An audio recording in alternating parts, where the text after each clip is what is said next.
Alright, this is a 2022 Volkswagen Atlas.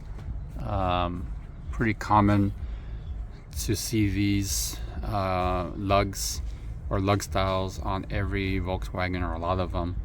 And you would think, because it has that torque star pattern here, you just grab one of these, right, to remove it. Like that, right? Looks like a perfect fit, right? I'm just gonna let you know, if you didn't read the manual, like me, like most people, that's not how you do it.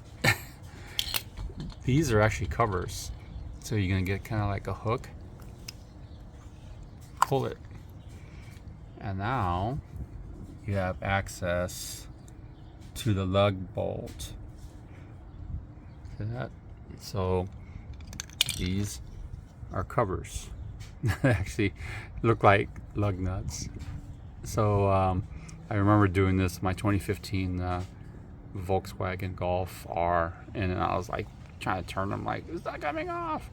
And I looked at it and go, wait a minute, these look like plastic. Why would they come up? Like, what is this? And that's it. And just pop on, pop off.